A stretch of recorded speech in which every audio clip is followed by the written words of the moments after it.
This is what I think of your lies.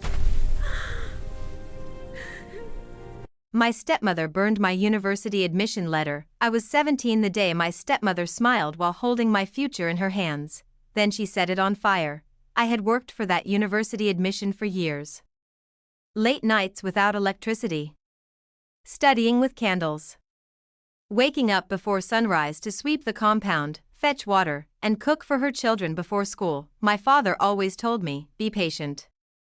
Things will get better. They never did. After my mother died, my father remarried quickly.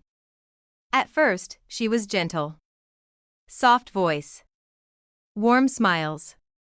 She called me my daughter in front of visitors, but once the wedding pictures were framed on the wall, everything changed. Her children had new clothes every month. I wore my late mother's old wrappers and patched uniforms. They ate chicken and rice. I waited for leftovers. If food finished before I ate, she would shrug and say, "You should have come earlier."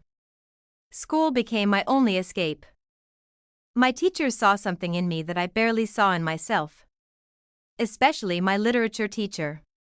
She once told me, "You are too intelligent to stay small." I held on to those words, so I applied for university in secret. I knew if my stepmother found out, she would stop it. She needed me at home, to clean, to cook, to serve. The day the admission letter arrived, my hands were shaking. Full scholarship, tuition covered, accommodation included. For the first time since my mother died, I felt hope. I hid the letter under my mattress, planning to tell my father when the time felt right. That evening, I returned from fetching water and immediately felt something was wrong. My door was open. My mattress flipped over. My clothes scattered on the floor. She stood in the middle of my room, holding the letter. Her eyes moved slowly from the paper to my face. "So you think you're better than my children?"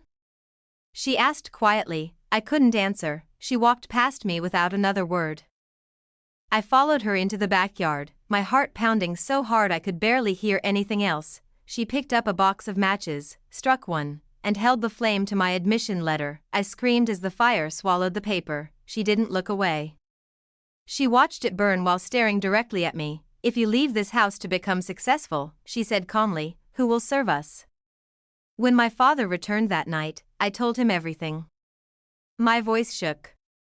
My hands wouldn't stay still. Before I finished, she burst into tears. She said I was lying. That I was jealous of her children.